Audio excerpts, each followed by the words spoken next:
Terrence Jackson was 38 years old when his dead wife walked into his bank on a Wednesday afternoon. For 3 years, he'd mourned Lydia, attended her funeral, cried over her empty casket. Every month without fail, he sent her mother Beverly $400 to help with medical bills and living expenses. It was a promise he'd made at the funeral, standing over the urn that supposedly held his wife's ashes. That Wednesday, Terrence went to his bank to fix a small account error.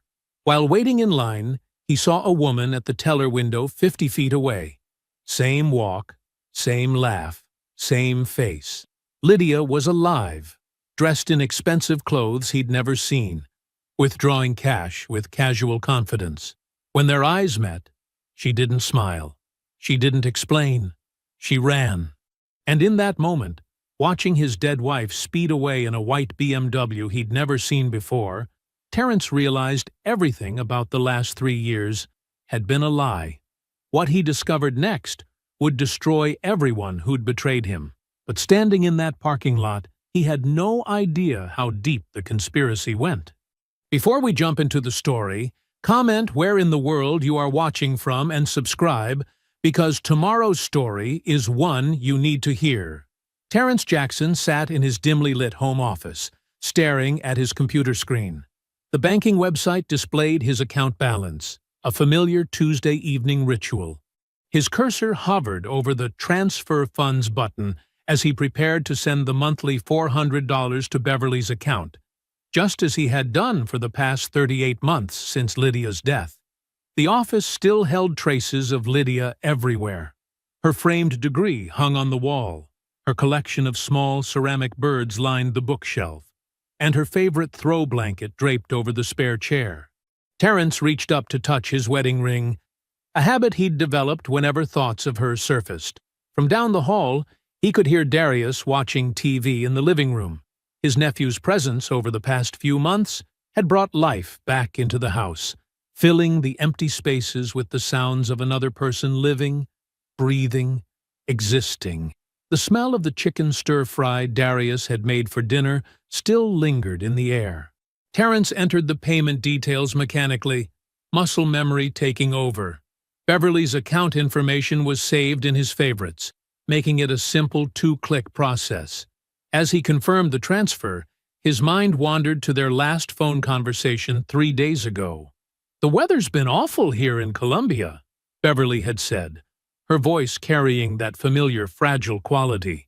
"Reminds me of that storm last month when Lydia and I—" She'd caught herself, quickly changing the subject to her supposed doctor's appointments. Terrence's fingers paused over the keyboard. Something about that slip nagged at him, just like Beverly's unusually specific questions about his work schedule. "Are they still having you work those late Thursday shifts?" she'd asked. "It must be hard managing your finances with those hospital hours." He shook his head, trying to clear away the doubt. Grief played tricks on the mind. He'd learned that the hard way. Some days he still thought he caught glimpses of Lydia in crowds, or heard her laugh in busy restaurants. His therapist called it normal, part of the process. Opening his recent bank statements, Terrence noticed small discrepancies he couldn't explain. A $23.50 charge at a coffee shop he'd never visited. A $47.82 purchase at a boutique he didn't recognize. They were minor amounts, easily overlooked in his comfortable salary, but something felt off. "Hey, Uncle T," Darius called from the living room. "You want to watch this documentary about deep-sea creatures? It's wild." "Maybe later," Terrence replied, his eyes still fixed on the statement. "Just finishing up some banking stuff." He pulled up statements from the previous months, scanning for patterns. More small charges appeared. A nail salon, a smoothie bar, a boutique fitness studio, all in Charlotte, all places he'd never been. Each charge was small enough to fly under the radar, but they added up. Kwame had been telling him for months that he needed to pay more attention to his finances, to start thinking about his future again. "You can't live in pause forever, T," his friend had said during their last lunch. Lydia wouldn't want that.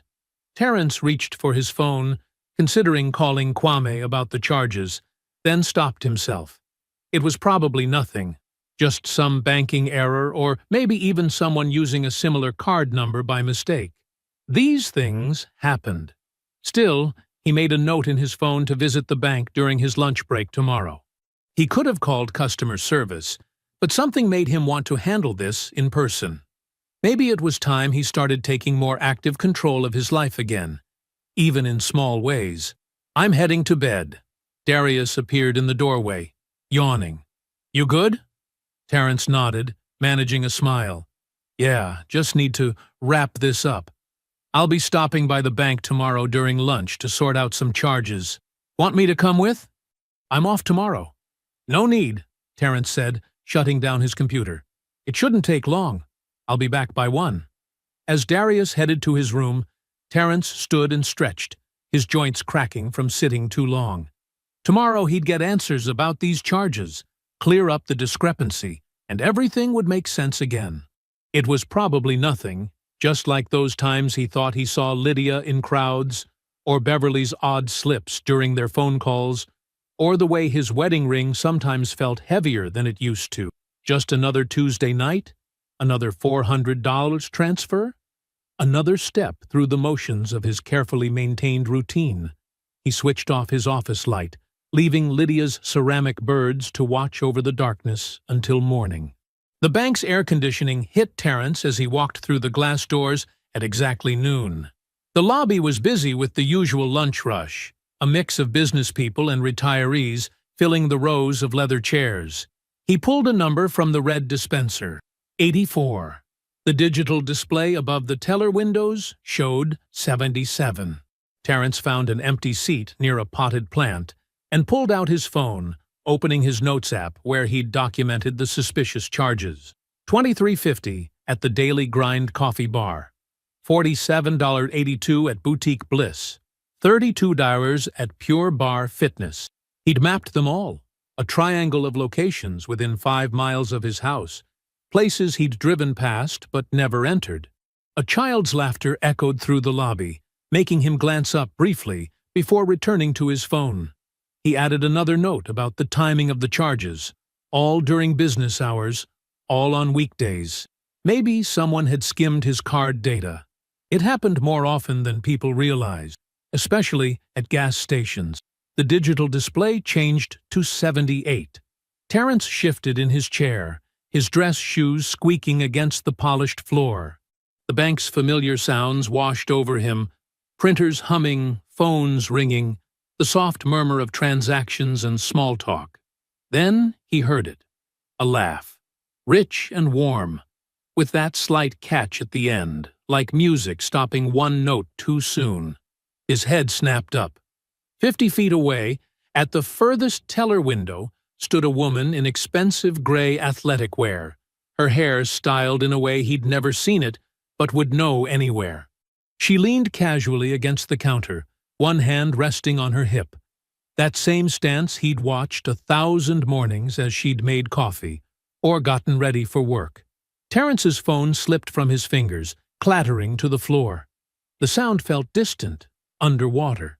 His chest constricted. It was Lydia. She was alive. She was counting cash, smiling at the teller, perfectly at ease. Her athleisure outfit probably cost more than his suit. A designer bag hung from her shoulder. She looked healthy, happy, alive. Terrence couldn't move. His body felt bolted to the chair as his mind spiraled through impossible calculations. 3 years, funeral, cremation, grief counseling, support groups, wedding ring, monthly payments to Beverly, Beverly's phone calls, Beverly's questions, Beverly. The pieces started clicking together with devastating clarity, but before he could process them, Lydia turned. Her eyes swept the lobby casually, then locked onto him. He watched the color drain from her face, watched recognition and fear flash across features he'd memorized years ago. Her hand jerked, sending bills scattering across the counter. She grabbed at them frantically, stuffing them into her bag. Terrence finally stood, his legs shaking. "Lydia!" His voice came out as a whisper. She ran. The spell broke. Terence bolted after her, bumping into other customers, ignoring their protests. His dress shoes slipped on the polished floor as he pushed through the heavy glass doors into the bright afternoon sun. "Lydia!" he shouted, louder now. "Lydia!" She was 20 yards ahead, sprinting across the parking lot. The automatic locks on a white BMW clicked. She yanked the door open and threw herself inside. Terence ran harder, his tie whipping over his shoulder. "Stop! Please!" The BMW's engine roared to life. He reached the car just as it jerked backward out of the space. His palm slapped against the window. Through the tinted glass, he caught one last glimpse of her face, wide-eyed, terrified, not of him, of being caught. The car peeled out of the parking lot, tires squealing. Terence stood there, bent over, hands on his knees, gasping for air that wouldn't come. Around him, bank customers stared. Someone asked if he was okay. His trembling fingers found his phone, scrolled to Kwame's number. It rang twice. "T, aren't you at work?" "She's alive." Terence's voice shook. "Kwame, she's alive. I just saw her. Lydia's alive." Silence on the line. Then, "Where are you?" "First Charlotte Bank on Providence. She was here. She ran. White BMW, new model. I didn't get the plate." "Don't move. I'm 10 minutes away. Do not leave that parking lot." Terence ended the call and walked numbly to his car. He sat in the driver's seat, air conditioning blasting, staring at nothing. After a moment, he called his office. "This is Terence Jackson. I'm not feeling well. Taking the rest of the day." His voice sounded strange to his own ears, distant, mechanical. The drive home passed in a blur.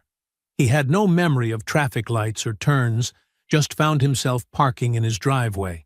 The house looked different somehow. Everything looked different. Inside, he heard Darius's video game sound effects from the living room. "Uncle T, that was quick."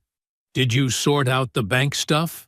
Terence walked past without answering, went straight to his office, and locked the door. He sank into his chair, staring at Lydia's ceramic birds on the shelf. 3 years of grief. 3 years of mourning. 3 years of sending money to Beverly. His wife was alive, and she had run from him. Terence's hands trembled as he logged into his banking portal. Each click of the keyboard felt loud in his quiet office, like gunshots in the silence. The familiar interface loaded, the same one he'd used countless times to send money to Beverly. Now every pixel held potential betrayal. He navigated to his transaction history and filtered for the monthly $400 transfers. There they were, neat rows stretching back 3 years and 2 months. 38 payments, each one a knife in his back. He clicked the most recent transfer and found himself staring at details he'd never bothered to examine before.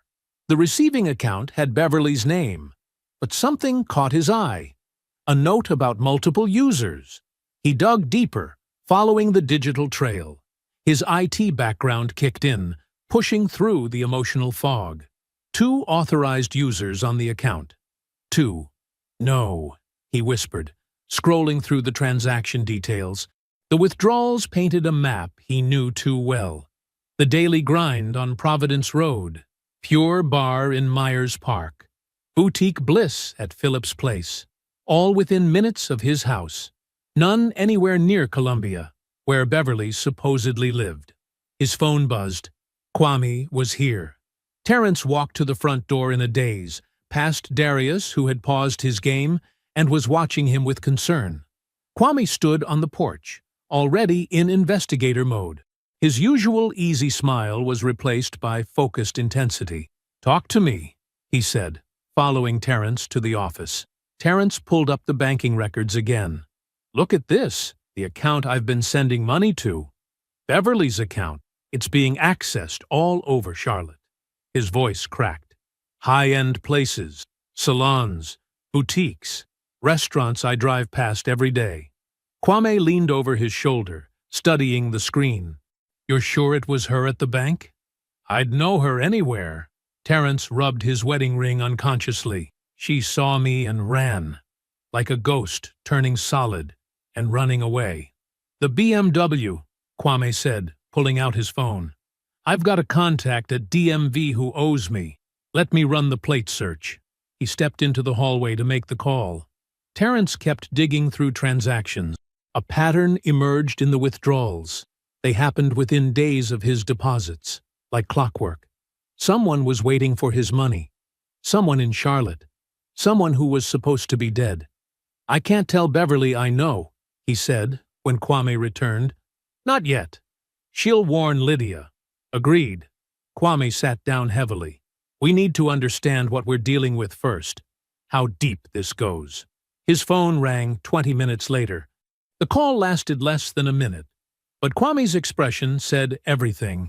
The BMW is registered to Lydia Monroe, he said quietly. Her maiden name. Address is at the Madison Apartments on East Boulevard. Terence knew the place.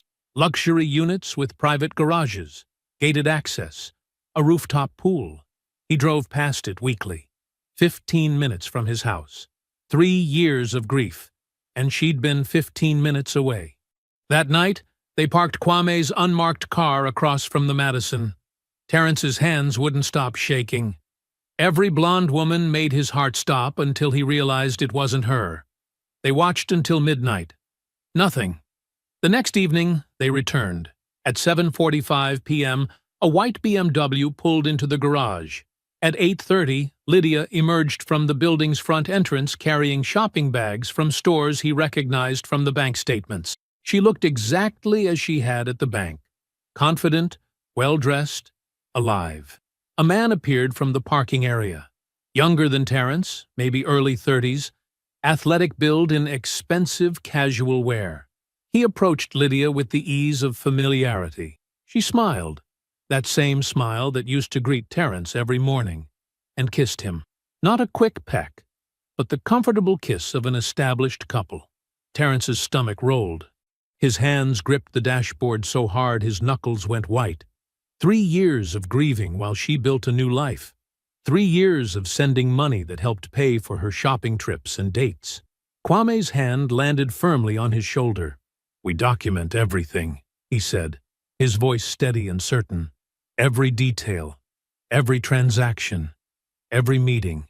We build the case until it's bulletproof. Through the windshield, Lydia and her companion disappeared into the building, her laughter carrying across the street. That same laugh from the bank, from their marriage, from a life he now realized had been a lie.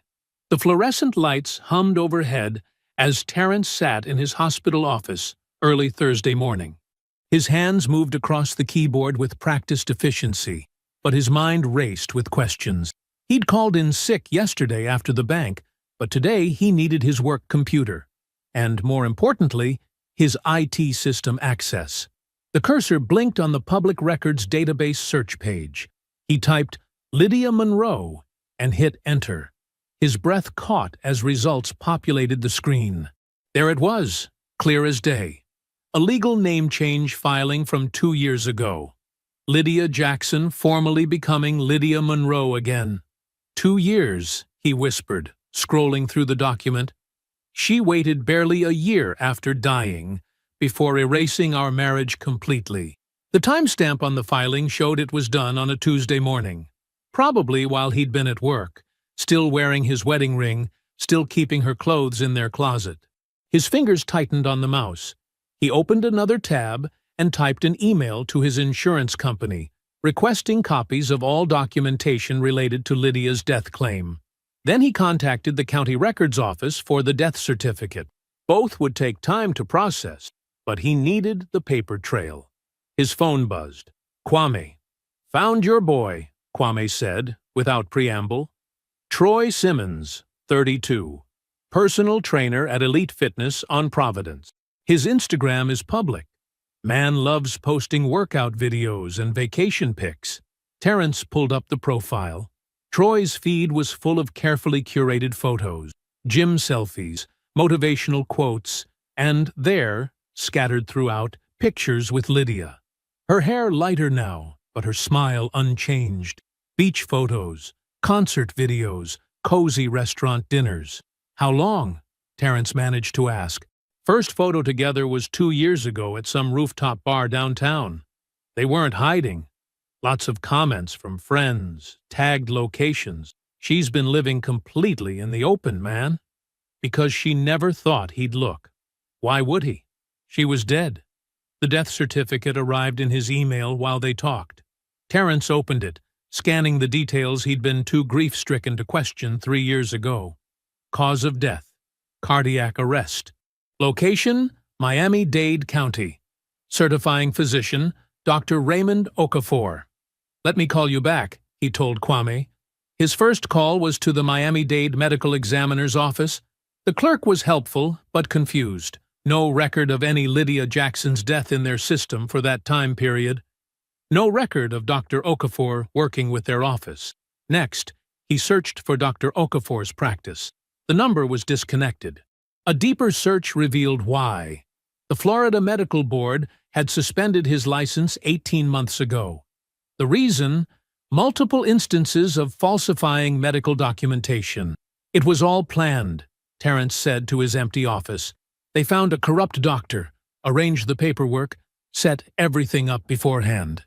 He thought about Beverly's insistence on immediate cremation, about the final wishes letter that had guided his decisions about the insurance money, about 3 years of monthly payments splitting between mother and daughter, while he grieved a death that never happened. At 6 that evening, Kwame arrived at his house with a stack of printed photos from social media and a grim expression. They spread everything across Terrence's dining room table. Bank statements, the death certificate, Troy's Instagram posts, the name change documents. "They're not even trying to hide," Kwame said, gesturing to a photo of Lydia and Troy at a Panthers game from last season. "She's just living her life, spending your money, betting you'd never recover enough to notice." Terrence picked up one of the bank statements, studying the withdrawal patterns.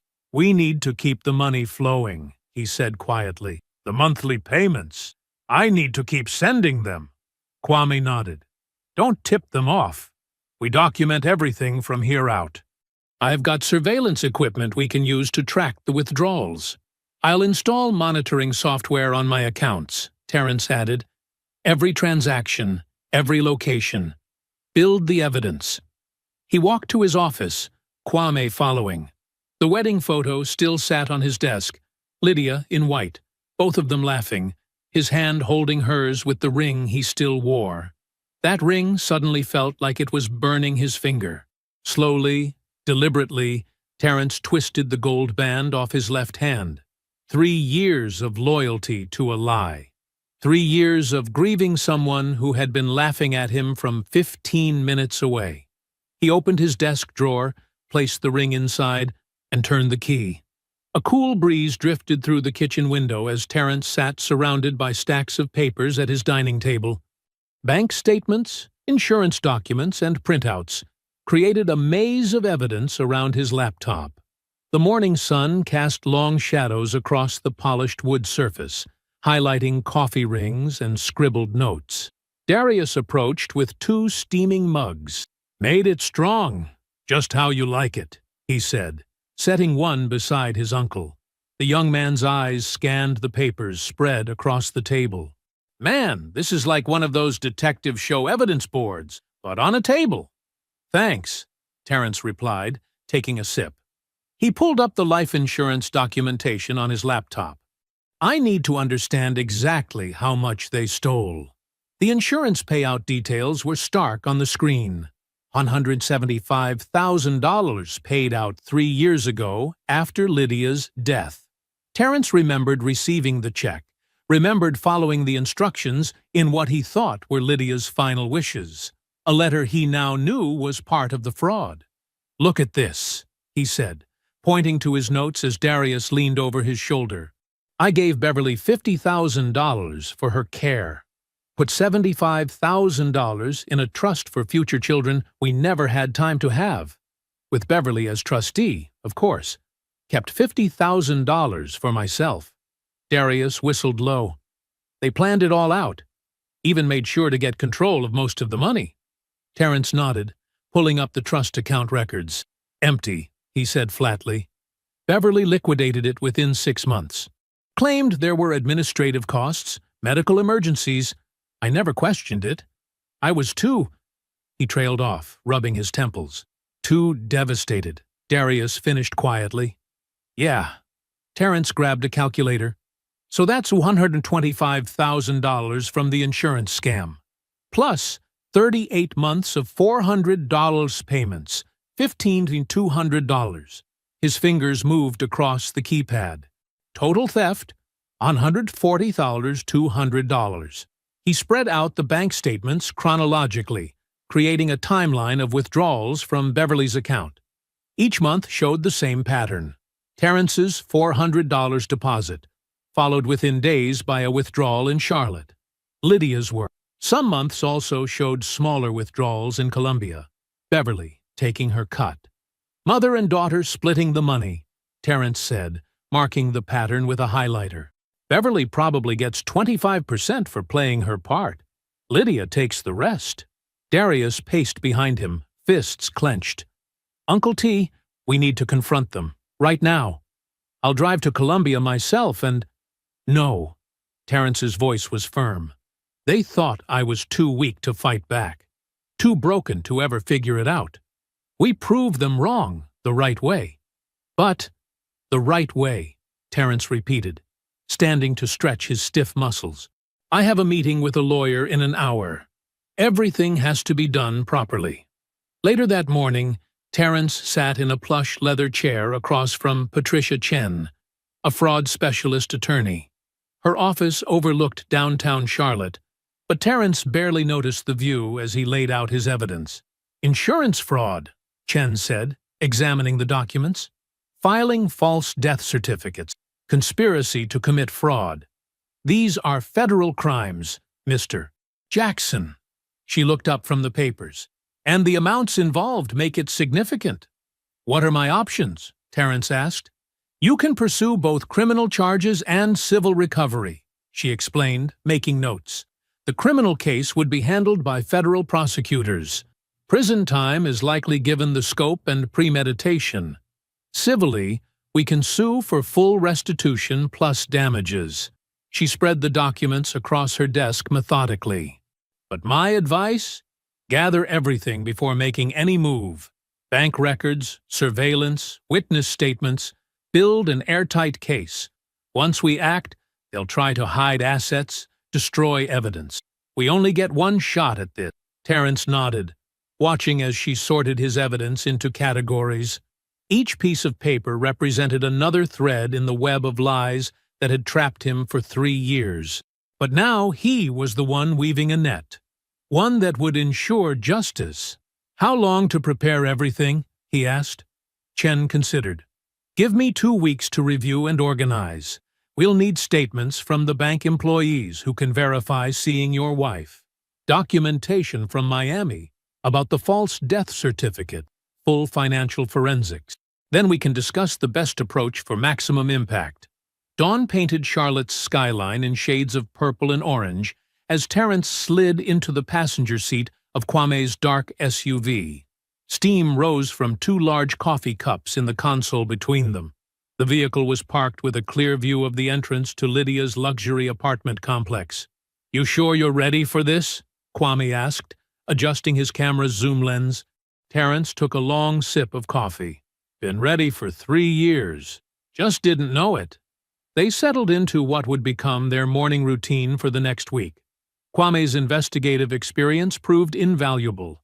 He knew how to remain inconspicuous while gathering evidence, how to photograph without drawing attention, when to move positions to avoid security patrols. At 7:15 a.m., right on schedule, Lydia emerged from the building's glass doors. She wore designer workout clothes, carrying a leather bag that cost more than most people's monthly rent. Terrence's money had funded that bag. Those clothes, this lifestyle, built on lies. Getting it all? Terrence asked, as Kwame's camera clicked rapidly. Every step, Kwame confirmed. Time-stamped, geotagged. the works. They followed at a safe distance as Lydia drove her BMW to an upscale wellness spa in South Park. The sign read, "Lotus and Moon Wellness Experience," in elegant script. Through the large windows, they watched her greet co-workers, set up her station, prepare for clients. Part-time schedule, Kwame noted, checking his notes from previous days. Works Tuesday through Thursday, 8 to 2. Plenty of time to spend your money the rest of the week. They documented her routine over several days. Long lunches at expensive restaurants, shopping trips to boutiques, afternoon workouts at Troy's gym. She moved through the world with the ease of someone who had no financial concerns, because she didn't. She had Terrence's insurance money and monthly payments funding her comfortable life. Through the gym's windows, they photographed her interactions with Troy. The personal trainer was clearly besotted, bringing her smoothies, stealing kisses between clients. Social media posts Kwame found showed them together at concerts, wine tasting, weekend trips to the mountains. In every caption, she was Lydia Monroe, divorced, starting fresh, living her best life. "He has no idea," Terrence said, watching Troy wrap his arms around the woman he thought he knew. "She's got him completely fooled." They collected discarded receipts from public trash cans, evidence of purchases made with Terrence's money. High-end makeup stores, spa treatments, designer clothes. Each receipt was carefully bagged and labeled as evidence. On Thursday evening, a familiar car pulled into the complex's parking garage. Beverly's silver Camry with South Carolina plates.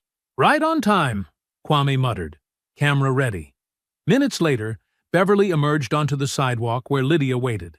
Mother and daughter embraced, laughing together like they hadn't orchestrated a devastating fraud. Beverly carried an overnight bag, clearly planning to stay, probably to coordinate their ongoing deception. Terrence's hands gripped his knees as he watched them. The rage he felt wasn't hot or explosive. It was ice-cold, crystalline, clarifying. These women had stolen 3 years of his life, had watched him grieve while building this elaborate fiction. His dead wife and her mother, standing there laughing about their successful con. "We've got enough," Kwame said quietly. "Photos, videos, receipts, bank records, witness statements from the bank. We can move whenever you're ready." Terrence shook his head, eyes still fixed on the women as they disappeared into the building. "Not yet. I want them all together. Beverly, Lydia, Troy. No escape routes, no time to coordinate stories. I want to see their faces when it all falls apart." That night, after hours of surveillance, Terrence sat in his home office and composed a text to Beverly. He chose his words carefully, maintaining the role of grieving son-in-law she expected him to play. "Hi, Beverly. I'm going to be in Columbia next weekend for a work conference. Would love to take you to dinner Saturday. I have something important to discuss about Lydia's memory." He hit send, then waited. 3 dots appeared almost immediately. Beverly typing, probably already planning how to warn Lydia, how to maintain their facade for just a little longer. They had no idea their facade was already crumbling, that every move they made now was being documented, that their carefully constructed lies were about to collapse around them. Terrence's phone buzzed less than an hour after he sent the text to Beverly. His monitoring software captured her response instantly. "Of course, sweetheart. What did you want to discuss about Lydia?" "I'm always here to talk about her." The eagerness in her reply made his stomach turn. 3 years of practiced sympathy, of calculated concern, all while knowing Lydia was alive and well, spending his money just minutes from his house. He crafted his response carefully. "Just something I want to do to honor her." "I'll explain in person," Beverly replied with a string of heart emojis, another performance for the grieving son-in-law she'd helped deceive. Terrence watched his monitoring dashboard light up within minutes. Beverly's phone made 5 calls to a Charlotte number. The burner phone Kwame had identified as Lydia's backup line. None of the calls connected. "They're scrambling," Kwame said over speakerphone as they tracked the activity. Beverly's probably trying to warn her. An hour later, Lydia's BMW appeared on security footage at 3 different ATMs. She withdrew the daily maximum at each one, nearly $3,000 in cash. Emergency money. Running money. "Look at this," Terrence said to Darius, who stood behind his chair watching the monitoring screens. "They're panicking, but they don't even know what about yet." "Good," Darius growled. "Let them sweat." Throughout Friday, Terrence tracked their increasing desperation. Beverly made hotel reservations in Charlotte, instead of waiting in Columbia. Lydia canceled her spa appointments for the weekend. More cash withdrawals. Hurried phone calls between burner phones. "They think I'm coming to Columbia tomorrow," Terrence said during an evening strategy session with Kwame and Darius. "Instead, we're going to them." Friday night, they positioned themselves near Lydia's apartment complex. Beverly's silver Camry was already there, parked next to Lydia's BMW. Through the large windows of Lydia's third-floor apartment, they could see shadows moving, 3 distinct figures pacing, gesturing.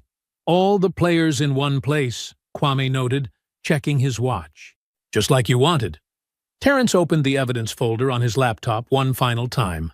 Everything was organized chronologically, backed up in triplicate, copies already with his lawyer, bank statements showing 3 years of $400 payments and their unauthorized withdrawals, surveillance photos of Lydia living openly in Charlotte, the fraudulent death certificate with the suspended doctor's signature, insurance documents proving the $175,000 payout and its theft, witness statements from bank employees who saw Lydia regularly, Beverly's financial records showing her part in the conspiracy, social media posts proving the timeline of deception. "You sure you don't want us to come up with you?" Darius asked, as they watched another heated conversation play out in silhouette above. "No," Terrence said. "I need to face them alone. But if I'm not back in 30 minutes... "We call the police," Kwame finished. "We know the plan." They waited through Saturday, watching more panicked activity. Beverly and Lydia left briefly for supplies, both looking over their shoulders constantly. Troy arrived around noon, his gym bag slung over his shoulder, clearly planning to stay for what they thought would be Terrence's Columbia trip. At 7 p.m., Terrence stepped out of Kwame's SUV. The evening air was cool against his face as he walked toward the building's entrance. His heart beat steadily. His hands remained still. The rage that had driven him for weeks had crystallized into pure focus. The elevator ride to the 3rd floor felt endless. Each step down the carpeted hallway echoed with 3 years of lies, of false grief, of stolen time and money and trust. He stopped at apartment 312. Terrence took one deep breath, then knocked firmly on the door. Footsteps approached from inside. Light, familiar footsteps he'd known for years. The handle turned, the door opened. Lydia stood there in expensive loungewear, her face a mask of practiced concern that shattered into pure terror when she saw him. She tried to slam the door shut, but Terrence was already moving forward. Terrence's palm pressed against the door, preventing Lydia from slamming it shut. Her face had drained of all color, mouth opening and closing without sound. Behind her, he could see the modern apartment he'd watched from afar for weeks, all paid for with his stolen money. "We need to talk, Lydia. Or should I call the police and let them explain why you're not dead?" His voice was steady, controlled. Lydia's shoulders slumped in defeat. She stepped back, allowing him to enter. The apartment smelled of scented candles and expensive coffee. Beverly sat rigid on a gray sectional sofa, her defiant expression betraying no hint of the fragile, grieving mother she'd played for 3 years. Troy stood in the open-concept kitchen, athletic build tense as he looked between them all with growing confusion. Terrence chose an armchair facing all 3 of them and sat down calmly, placing his evidence folder on the coffee table. The room crackled with tension. "Who are you?" Troy asked, his brow furrowed. "What's going on?" "I'm her husband," Terrence replied evenly, watching Troy's eyes widen. "Did she tell you she's married? That her name isn't Lydia Monroe, it's Lydia Jackson? That she faked her death 3 years ago and her husband has been funding your lifestyle?" Troy turned to Lydia, shock and disgust warring on his face. "What is he talking about?" "Troy, I can explain," Lydia started, but Terrence cut her off. "Let me explain," he said, opening his folder. "3 years ago, my wife Lydia told me she was going on a girls' trip to Miami. A few days later, her mother Beverly called to tell me Lydia had died of sudden cardiac arrest. He removed the fraudulent death certificate. This document, signed by a doctor who lost his license for falsifying records, made it official. Beverly insisted on immediate cremation before I could see the body." Troy sank into a bar stool, shaking his head in disbelief as Terrence continued methodically. "The life insurance paid out $175,000. Following what I thought were Lydia's final wishes, I gave Beverly $50,000 for her care and put $75,000 in a trust for our future children, with Beverly as trustee. They emptied that trust within 6 months." He laid out bank statements showing the systematic theft. "For 3 years, I've sent Beverly $400 every month to help with her supposed medical bills. That money went straight to Lydia's account here in Charlotte." He spread out ATM photos showing Lydia making withdrawals. "They've stolen $142,200 in total while I grieved for a woman who was living 15 minutes away." "You're insane," Troy said to Lydia. "Both of you are insane." He grabbed his gym bag from the counter. "Troy, please," Lydia pleaded, reaching for him. "I was going to tell you everything."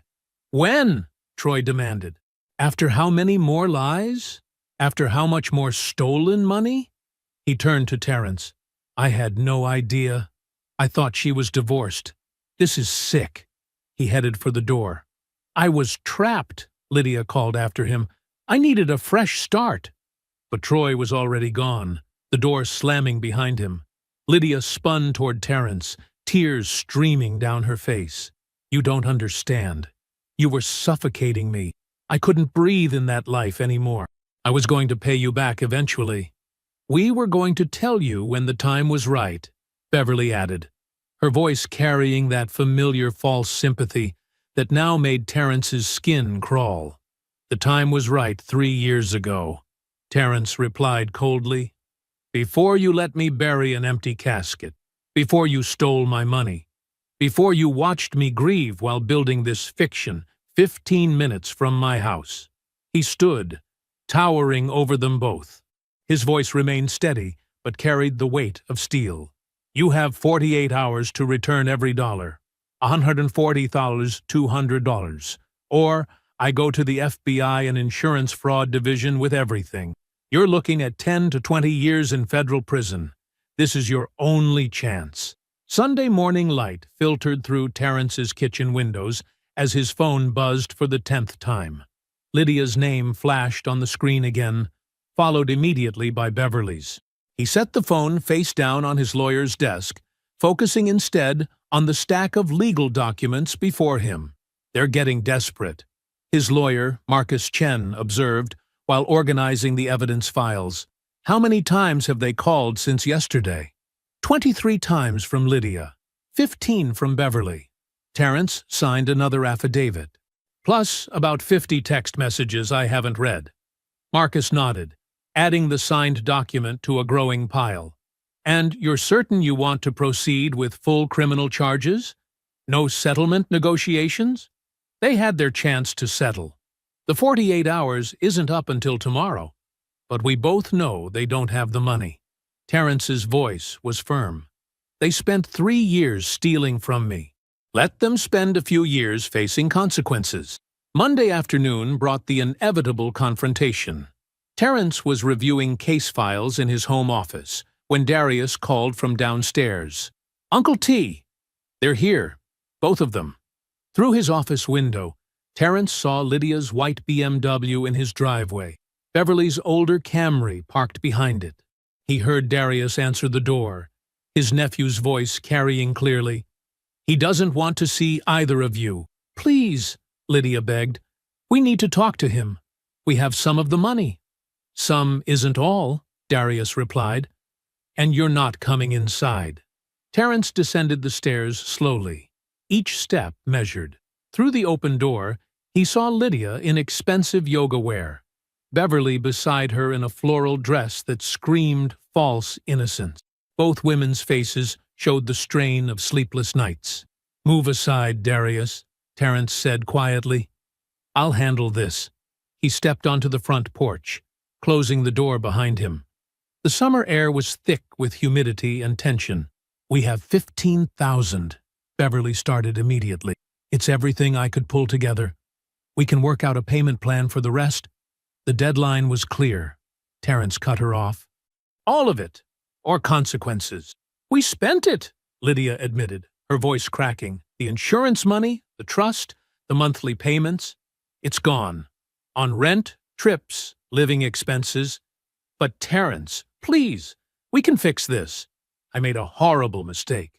She stepped toward him, eyes brimming with tears he now knew were as false as her death had been. "I still love you. We had something real once. Remember our wedding day? Remember how happy we were? We can have that again. I'll do anything to make this right." Terence studied her face, the face he'd loved, mourned, and now saw clearly for the first time. His voice was soft with pity rather than anger. "I don't know who you are. The woman I loved died 3 years ago. You're just a criminal wearing her face." He turned and walked back inside, Darius locking the door behind him. Through the window, he watched them stand there for several minutes, reality finally settling over them like a heavy shroud. They'd gambled everything on his weakness, on his grief, on his love. They'd lost. Tuesday morning arrived with clarity. Terence filed the police report first, providing Detective Sarah Martinez with his meticulously organized evidence. By noon, he'd spoken with the insurance company's fraud division, forwarding them copies of everything. Federal investigators contacted him within hours. The machinery of justice moved swiftly after that. Friday morning, Terence received a call from Detective Martinez. They'd arrested Lydia at her apartment while she was packing to flee. The judge set bail at $100,000, money she didn't have. By Friday afternoon, Beverly was in custody in Colombia, charged as an accessory to fraud and conspiracy. 3 months passed in a blur of legal proceedings. Terence sat in the federal courtroom, Darius and Kwame flanking him supportively. As Lydia entered her guilty plea, she'd traded a full confession for a slightly reduced sentence. Her designer clothes were replaced by prison orange, her confident posture crushed under the weight of consequence. In the matter of federal insurance fraud and filing false death certificate, Judge Harrison intoned, "This court sentences you to 4 years in federal prison, followed by 3 years supervised release." Beverly's sentencing followed. 2 years incarceration plus 5 years probation. Both women were ordered to pay full restitution plus penalties, nearly $200,000 they would likely never be able to repay. As bailiffs led them away, neither woman looked back at Terence. Their performance was finally over. The truth had shattered their carefully constructed fiction, leaving nothing but ruins and restitution orders in its wake. The October sun slanted through empty windows as Terence stood in what used to be his living room. The space echoed with footsteps of movers carrying out the last boxes, their heavy boots scuffing against hardwood floors that had witnessed 3 years of his solitary grief. "That's the last of the furniture, Mr. Jackson," the head mover called from the doorway. "Just these 2 boxes left." Terence nodded, scanning the vacant room. The wall still showed faint rectangles where photos once hung, wedding pictures, family gatherings, moments from a life he'd thought was real. He'd taken them down months ago, storing some, discarding others. The ghost frames would be someone else's to paint over now. The closing went smoothly, his realtor Sarah mentioned, appearing with final paperwork. New owners take possession next week. They're excited. Young couple, first home. Good, Terrence said quietly. They can make their own memories here. His new condo waited across town. A modern two-bedroom in a secure building near the hospital where he worked. No floral wallpaper to remind him of Lydia's decorating phase. No garden she'd planted then, abandoned. No creaking steps that had marked his lonely midnight wanderings. Just clean lines, fresh paint, and a view of the city that held no echoes of the past. Darius had already moved their essential items over, claiming the second bedroom as his own. His nephew's presence through everything had been an unexpected anchor, their bond strengthening as they helped each other navigate the aftermath of Lydia's betrayal. Where once they'd been merely uncle and nephew sharing space, they were now family in the truest sense. "Ready?" Darius asked from the doorway, car keys jingling in his hand. "Almost." Terrence picked up one of the remaining boxes, photo albums he still couldn't quite bring himself to throw away. His therapist, Dr. Warner, had encouraged him to take his time sorting through them. "You're not just processing betrayal," she'd explained in their last session. "You're grieving twice. Once for the woman you thought died, and now for the marriage you thought was real. That's harder in some ways, but it's honest grief this time."